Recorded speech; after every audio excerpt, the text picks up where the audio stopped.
In Indonesia, 2,000 citizens have agreed to take part in the next stage of a TB vaccine trial being carried out by the Bill Gates Foundation. And while cases of the disease have been steadily climbing in the country, there's growing concern that the experimental vaccine could do more harm than good, given the foundation's checkered record. RT's Rebecca Napitupulu picks up the story from here. First, India and Africa.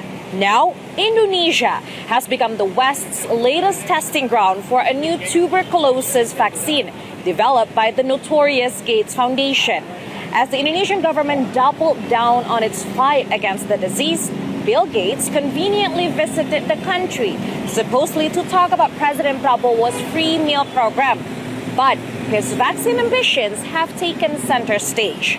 Local officials see a big opportunity, to put it mildly, but the Gates Foundation's questionable reputation has not helped put the public's mind at ease. It all started when the former deputy of the presidential chief of staff made a post on X commenting on how cheap it was to buy the Indonesian people. This has left users wondering where they were in fact being used as guinea pigs.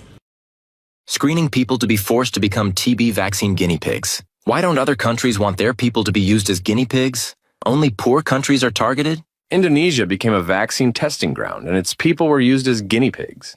It's sad. Before they came to power, they pounded the table to fight foreigners, fiery speeches, claiming not to be a lackey of other nations. But now suddenly, Indonesia wants to be used as a guinea pig for a TB vaccine made by Bill Gates. Earlier, we had a chance to speak to the former Indonesian health minister who shared similar concerns. It's pure business. Bill Gates took the opportunity when he saw that research in Indonesia was stagnating. No one wanted to fund it, so Gates took it. But Gates is a person who doesn't want to lose money, so he had to find a big market, and he looked to Indonesia. Now he is pretending to donate. How much is the donation? $159 million. But later on, he will get hundreds of millions of dollars from selling the vaccines to us. However, current health officials have defended the Gates jab, saying it's based on very scientific research and confirming that the ministry is closely monitoring the trials together with the World Health Organization. President Prabowo went so far as to say the new vaccine will save lives. Bill Gates is developing a tuberculosis vaccine for the world.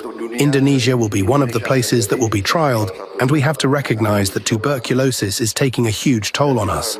Almost 100,000 die every year, and it's our determination to bring that down. Tuberculosis has long been an acute issue for the country.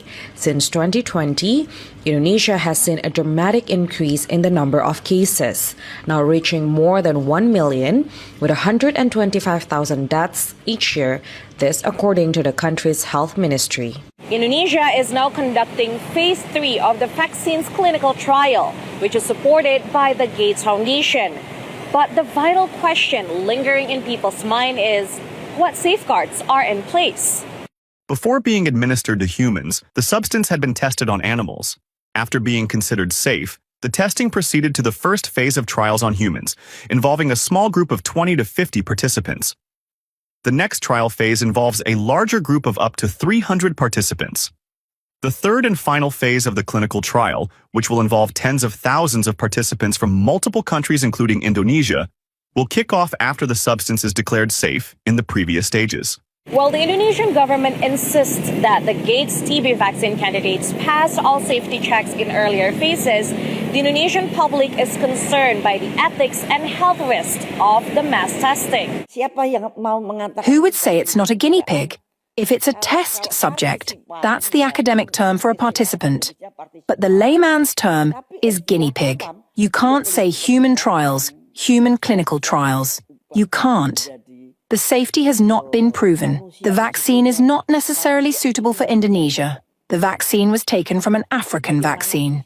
So, is the Gates Foundation actually looking to help, or is the US billionaire experimenting with human lives to fill his pockets? Well, let's take a look at his track record. Just recently, Gates opened up a lab in Singapore And whether it is a coincidence or not, the country soon made vaccination obligatory with a 6-month jail sentence for failure to comply. And another case, Haiti. The Bill and Melinda Gates Foundation allegedly supported a cholera vaccination campaign in the country under questionable circumstances. Critics argued that cholera had already been in decline in Haiti by the time this was announced. Several EU lawmakers even questioned whether Haitians were properly informed about the foundation's vaccination policies and would anyone actually benefit from them. As of now, Bill Gates has donated a total of $159 million to Indonesia, including $119 million for health. He may be praising Indonesia's contribution to the fight against tuberculosis. Indonesia's leadership on health, both in Southeast Asia and globally, is impressive, and we're proud to be a long-term partner. From biopharma's role in regional vaccine manufacturing to Indonesia's investments in digital public infrastructure and financial inclusion, the country is showing how innovation can expand opportunity and improve lives. But we all know what's really on his mind. He was more honest when it came to the failure of his clinical trial for the HPV vaccine in India about a decade ago. It's kind of a laboratory to try things that then, once you prove them out in India, you can take to other places. While the promise of scientific innovation is vital for Indonesia in the fight against TB, the controversy surrounding the foundation's vaccine campaigns serve as a sobering reminder. With tens of thousands of lives potentially impacted, the country cannot afford to become just another Gates lab. Rebecca Napitupulu reporting from Jakarta for RT.